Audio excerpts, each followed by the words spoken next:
All right, welcome back to Cornball Coffee, where hopefully I'm going to turn some coffee consumers into coffee connoisseurs. Welcome, I'm Jag, and today I'm going to talk about, and this is going to be a real quick video because this is simple. This is a very, very simple concept. And by the way, same shirt, same day, new video, right? Anyway, bottom line, coffee storage. Coffee storage is important if you're going to be using lots of different kinds of coffees and switching back and forth, and you're going to be ended up keeping beans around for a long period of time. There's lots of different ways you can do it.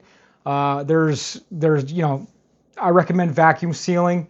What I'll do is I will buy coffee in bulk, and I will I own a chamber vacuum sealer, so I will end up parsing it down into like 1 pound bags. And I will vacuum seal those bags.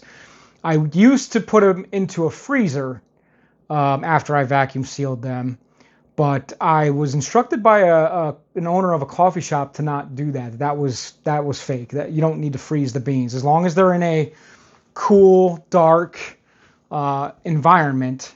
Then they should be fine, especially being vacuum sealed. If you really want to take it a step further, you could throw one of those oxygen absorbers.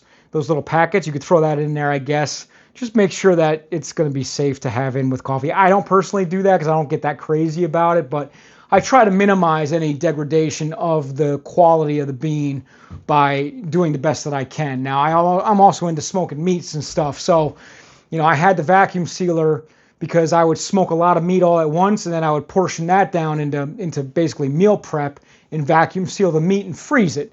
And then when I want to bring the meat back out for dinner, say, I'll bring that vacuum sealed pack of meat out and throw it into the sous vide, warm it back up. And listen, that's awesome. That's an awesome workflow. If you're into smoking meats, you've got to get a sous vide and you got to get a good vacuum sealer. I highly recommend a chamber vac, but that's a whole different topic. Maybe I'll make another video on that if you guys want me to. But bottom line is, you got to take care of your beans. Now, I mean, if you're just using one brand of beans and you're ripping through it and you're buying small amounts at a time, this video, it might not be for you. You don't have to worry about it. There's multiple ways you can vacuum seal, though. So probably one of the easiest ways you could vacuum seal is with a mason jar. And I didn't pull one out. Hang on a minute. Let me go into my coffee cabinet here. Simple mason jar, right? So they make a little, in fact, I might even have it. No, I don't think I have it here. But they make a device. Now it's in a different spot. They make a device that goes over the top, and what you do is with a mason jar, you would put your coffee beans in there. Obviously, you put your top on, and then with just this basic top, not the screw top, just this top, you take the device, you stick it onto there, and then that device plugs into your vacuum sealer, like a food saver that you can buy at Costco or wherever. And it basically has a hose that's coming out of the top that connects to your vacuum sealer, and you turn your vacuum sealer on, and it will suck all the air out of this mason jar. And then once that process completes, you can flip this mason jar upside down, and this is not coming off because it's vacuum sealed at that point. And then after that, you put your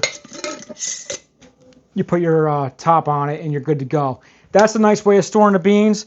I used to do that quite a bit. I don't do it anymore because I've got these three guys that you see here. It's the same container. There's just different versions of the same container. Now, the only reason why I have these three is because they went on sale dramatically recently. I just got these recently. They went on sale. I think they were like 40% off or something. And I'm the type of person, I'm cheap, so I wait. If I see something I like, especially in the Amazon cart, I'll throw it in the cart and I'll just let it sit there. And I wait for it to go on sale. It goes on sale, bang, I'm going to grab it, right? So that's what I did here. I grabbed 3 of them. I grabbed the glass one. The glass one is what I'm using for my main coffee that I use daily. And you can see that's why it has hardly any beans left in it right now, because I'm going to have to go crack open a vacuum sealed bag of beans pretty soon and refill this thing. And then I have another one here. The black one is what I use for the current flavored coffee that I'm using. This is I'll call it an island blend. If you guys want to know what kind of coffee this is, you got to beg me for it. You got to hit the comment section. You got to be like, come on, man, tell me what kind of coffee you're using. I have a great roaster that I use, I'm not limiting myself to one, but right now I am, because I just happened to make a recent large purchase from them, and I've got to rip through that coffee before I start buying new stuff. I think I bought like 10 pounds of coffee from them, so I gotta get through that stuff first. I bought 5 pounds of the base stuff that I absolutely love. This is my daily driver. I love it. That's why I buy 5-pound bags of it. It's already, roasted, ready to go, and it's fresh and it's good, and I really enjoy it. So that's why I buy 5-pound bags of it. But this last order I put in for a bunch of their flavored coffees, and then the gray one is their decaf. And so this one is in this one I put decaf in here. So daily drivers in the glass gets used the most. Flavored coffee, specialty coffee, when the wife and I want to have something unique, we'll do this one. And then this one is decaf if we want to have something in the evening. And I will tell you, this one is flavored like Reese Pieces, Reese Cups or something like that. It's like peanut butter cup, or I can't remember. But I bought this one specifically for the purposes of adding milk to this, to kind of get like a chocolatey peanut butter milky kind of a drink in the evening that doesn't have caffeine in it. Just something different, something fun, and something that you might want to know. You probably don't care about this, but I'm not doing any sugars right now. I'm actually making sure that this thing just turned on right now, so it's doing the vacuum process and taking air out of it right now. And what's nice about these is that if it does start to lose suction for whatever reason, it will kick on automatically and vacate that air back out of the device. So I am going to because these are brand new and I just got these, I think, within the last week or so, I am going to contact the manufacturer, because these other two, they don't do what this one's doing. And I'm not sure if it's because the glass jar, or maybe it's just something up with the seal in the glass jar, or if it's just because there's not as much coffee, whereas these two are almost full right now. But these two don't turn on at all, ever. But this one will kick on every now and then, and it will vacate more air out. But it's usually only a couple of pounds. It's not a lot, so I'm not worried about it, especially since I run through this coffee very quick. But back to the original point of this video, you got to store your coffee well. You can't just leave it open. Don't leave it in an open jar sitting on the countertop, right? Like this thing here. No, you probably can't see it until I bring it down, but this thing here is an open jar. There's no cover on it. The nice thing about this handmade ceramic piece from York, Maine is it fits a mason jar perfectly. All right, and then this is just some of my wife's pre-ground garbage decaf that it tastes like dirt. This is garbage, but it's hers. I'm not gonna throw it out. So, but the nice thing about this thing, and it was a total coincidence, we got this as a gift. This fits the mason jar perfectly. So it hides the mason jar. It sits up on one of my coffee shelves up here, really, really nice, and it reminds us of one of the places where we like to go vacation up in York, Maine. And that's the Nubble Lighthouse. It's a little painting of the Nubble Lighthouse. If anybody's familiar with the Nubble Lighthouse, go ahead and let me know in the comments. Love going there. We're going there for about 35-ish years, give or take. But yeah, anyway, back to storage. So don't leave your coffee open. And the other thing is like this has a large hopper. I personally don't leave my coffee in the hopper because this is not airtight. Now, I mean, it's okay. Especially if you're going to rip through the coffee quite a bit, but I do what's called single dosing, where I've shown you this in the past video. This is a single dose of coffee. I pre-measure this out. It's 18 grams of coffee beans in this tube, and when I'm ready to make a coffee for myself, I just pop the top, and I'll pour this entire tube into my grinder, and I'll get my coffee out, and it's good to go. If you guys like this thing that I have and you want to learn more about it, let me know. I'll make a video specifically about this thing and how it works. And there's also lots of different variations of this one. I like this one, and I can explain why in another video. But yeah, coffee storage is a real thing. So I would say at a minimum, get your coffee into a container that's at least airtight, at minimum airtight. And then you'll have some air in there, which is, it's not optimal, but it's fine.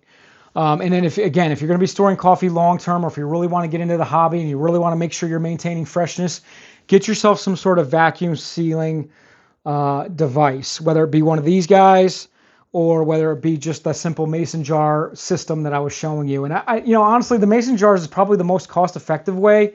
I think these were about $40 a piece, give or take, each one of them. And that was the sale price. The regular price, I wouldn't even touch these. I think they were like 70 or 80 bucks for one of them without the sale.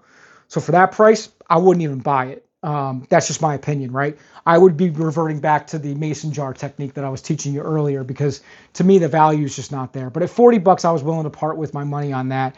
Again, for some of you that may be budget. For others, that may be expensive. Cost is all relative to where you are in life. But I felt good enough about making the investment on these 3 devices just for my workflow and ease of use to go ahead and invest in the 3 of them at around the $40 price range. Now, the other thing about this is, I'm sorry. Like I said, I don't edit my videos. I don't care. So I just had a little bit of a brain meltdown there. But bottom line is, if you think this is too expensive for 40 bucks for this device, just go with the mason jar. You can get a whole case of the 1 quart size mason jars for like around, I think, 20 bucks now at Walmart or something like that, right? You can get a whole case of these. And then you just need to get the vacuum sealer device. Now, the downside is you have to buy, if you don't already have a food saver vacuum or a vacuum sealer that has the attachment piece for the tube that goes into the device that comes on here, then that's another additional investment. So that if you don't have that already, then this might be a better alternative, because then you can just buy one of these and be done. Now, the other thing is, you don't have to go with this model either. There's multiple companies that make devices similar to this.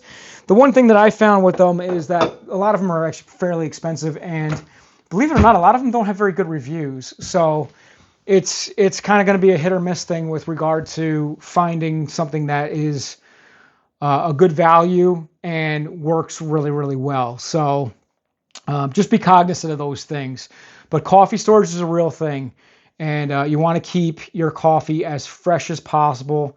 You think about you're spending good money on your coffee beans. You don't want to degrade them inadvertently just by leaving them exposed to the air and creating oxidization, just through being exposed to the air.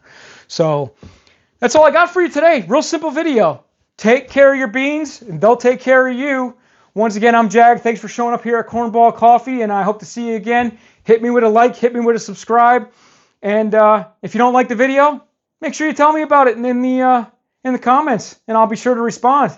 Who knows how that's going to go. We'll see you guys. Have a good one.